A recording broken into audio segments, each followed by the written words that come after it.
In this tutorial, we will cover Sparklines in Excel. Please go and open the file 13 Sparklines. Sparklines provide a way to chart your information in an individual cell on a worksheet. Rather than using a large chart for the information, it's a great way to get a snapshot of your worksheet data. If you would, go and select cells B3 to D3.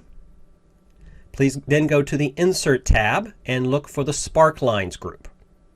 On the Sparklines group, you'll see there's line, column, and win-loss.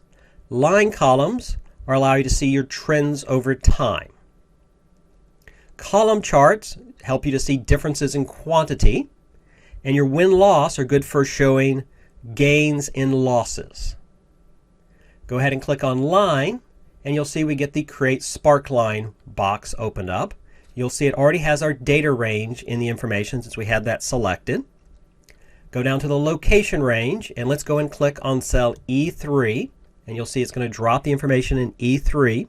Click OK, and you'll see it creates our quick little Sparkline for information. You also get the Sparkline design ribbon, which gives you some more ways of looking at your information.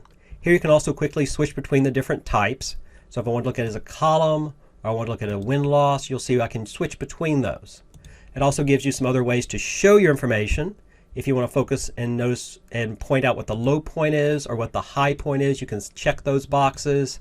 You can also check first or last or put in other markers on your Sparkline to show your information.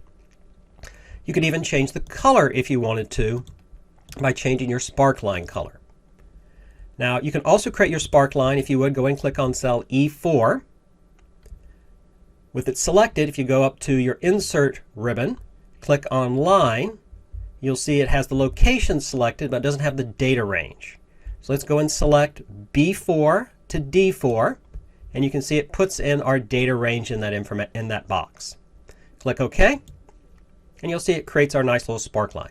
Now additionally, if you want to create the rest of them, you can go and do them each manually, or you do have the autofill box on the right hand side. You can click and drag that down, and that will set up the Sparkline for each of those items as well. So this is a quick way to work with it and see your Sparklines for information and create a quick little chart in the cell to look at your data.